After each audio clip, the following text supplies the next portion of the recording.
Señora Karina.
So the question of microfinance was the first question.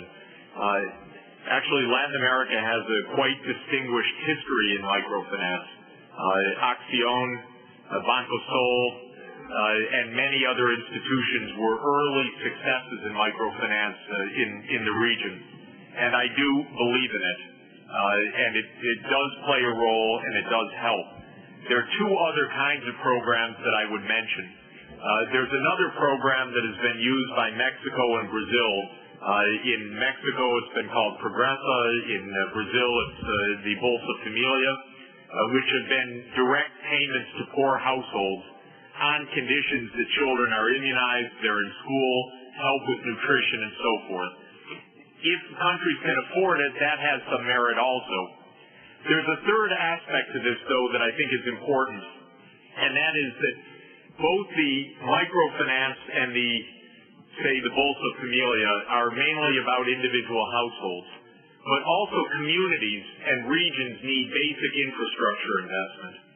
And so I worry a little bit on social spending, not to individualize it too much, because communities need feeder roads, they need power lines, they need safe drinking water, and this can't be done by just giving to an individual or lending to an individual. So we need community-based development as well, and this was the question about regions spending money right. Communities can be good enforcers of effective utilization of funds.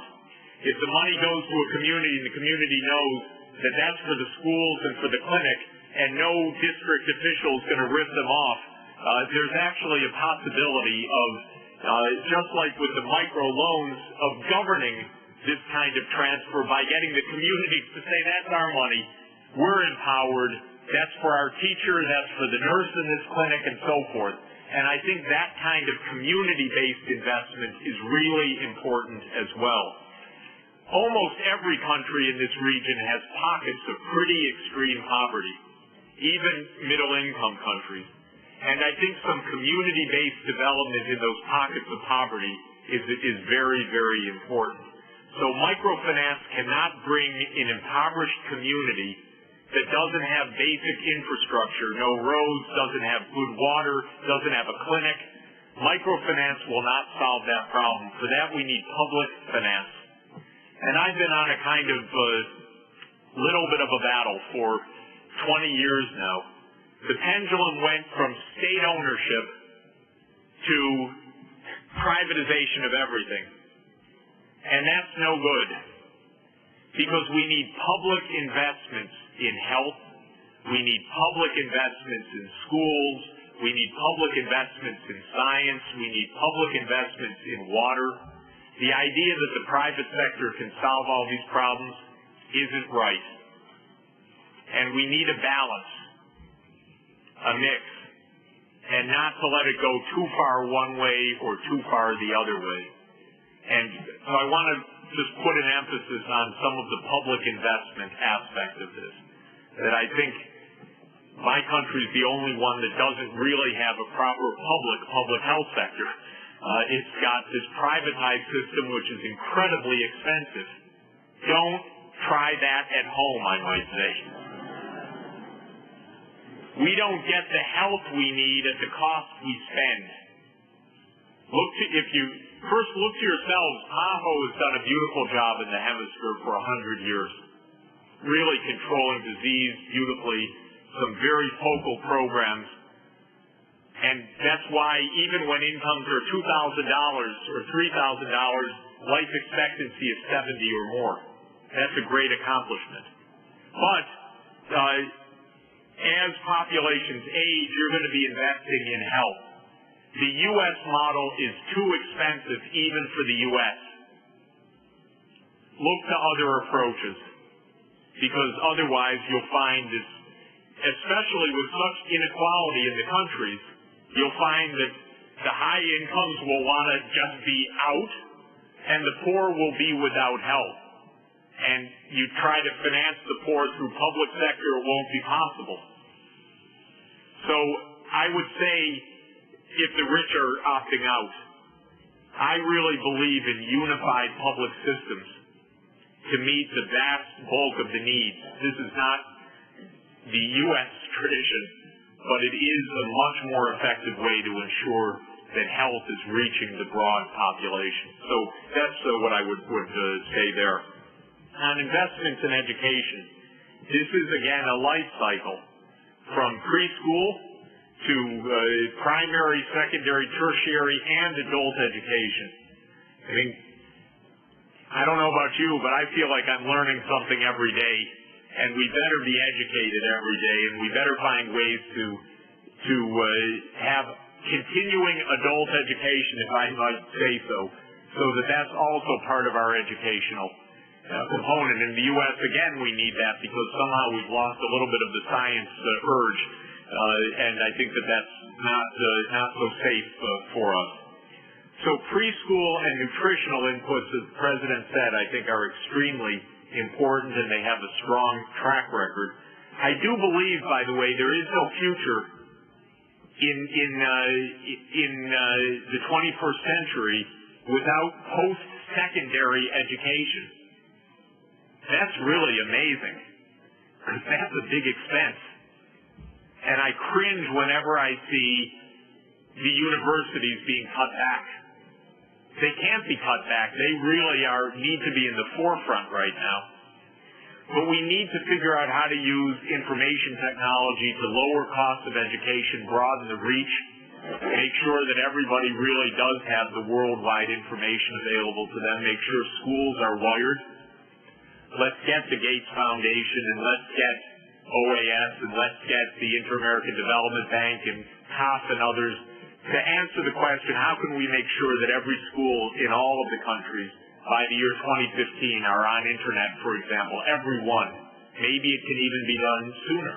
But that's crucial for competitiveness in the 21st century and global citizenship. So the quality of education, we need to infuse it with technology as well. I was asked about the strategic role of health, which is one of my favorite issues. Basically, poor health is absolutely a causal factor in poverty, without question. So investing in health is investing in economic development. And where there are still pockets of ill health or risks of epidemic disease or Chagas or AIDS in the Caribbean, we better get on top of that and better spend the money needed to make those investments. And where children are undernourished, that's lifelong costs and liabilities for those people and for the community. So those investments are absolutely strategic.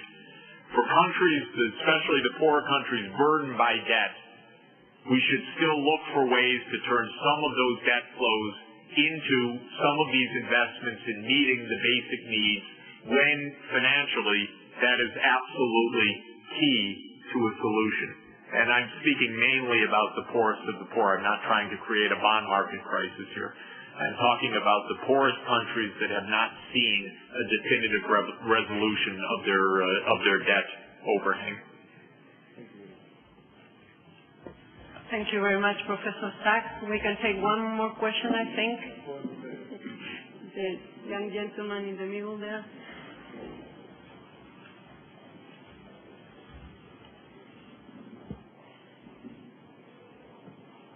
Acá. Allá, no hay. Thank you, Dr. Sachs. Can you cite any specific examples that you like? Can you cite any specific examples that you like of good private and public sector interplay in Latin America that we can look at as examples? Of interplay.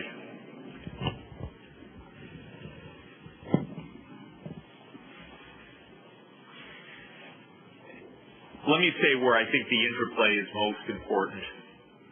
The interplay is most important in a knowledge economy in general. If you look at how any high technology economy works, it works through a mix of private sector investment, public sector investment, and third sector, nonprofit or philanthropic investment. The United States is a good prototype of that. We talk about having no industrial policy, but the United States spends about $100 billion a year on public financed research and development. And that's our industrial policy. A little too much, in my view, is for the military, and that's another issue. But a lot, even the internet did come out of DARPA, we know, came out of the military R&D budget. But the U.S. spends about $30 billion a year on the National Institutes of Health, one of the best investments on the planet. And so we have a policy that scientific advance requires massive public investment. Then we have a university system which is public and private and philanthropically supported by, I understand that Andrew Carnegie gave this building, and he also gave the Carnegie Endowment, and he also gave the money for Carnegie Mellon University. That's the best of American philanthropy. And that's extremely important also in our way of success. And I want to commend to the rich people of Latin America philanthropy. It's not been the tradition. And I do believe that it should be the tradition. And there are a lot of rich people in Latin America, some very rich people. It's a great way to use your funds. I always like to help super rich people find meaning in their money. And they find generations of pride for their children and their children's children in what they do philanthropically. And this is extremely important for advance. And it's not been the tradition to go to the very rich in Latin America and say, how about opening a new wing of this university, starting a new department, or building the internet in the barrios or the favelas. But this is something that I think we ought to be championing right now. We ought to get the third sector deeply involved in this as well, and I'm happy to make a few phone calls if I can help as well. I know some of the people, and I'm very happy to tell them that I think it's a very good idea for them to do it. So in all, I should say that for very deep and subtle reasons, knowledge as a public good, whenever you have the public part of a public good, you require the mix of markets, government, and voluntarism to create the robustness in society. And I think that's a lesson in many different sectors as well. Muchas gracias, profesor Sachs, por estos interesantes aportes sobre las nuevas direcciones de la economía de América Latina y el Caribe. Desde el Salón de las Américas de la Organización de los Estados Americanos en Washington, D.C., saludamos a todos aquellos que nos escuchan a lo largo y ancho de este hemisferio. Nuestras gracias a la Universidad San Martín de Porres de Lima por su continuo apoyo a la Cátedra de las Américas. También agradecemos a BOA Televisión, EduSat, HITN por la difusión de la cátedra en el hemisferio. Les invitamos a sintonizarnos el 30 de marzo, cuando estaremos presentando la 12ª Cátedra de las Américas con la participación del presidente Fernando Henrique Cardoso, expresidente del Brasil. Muy buenas tardes.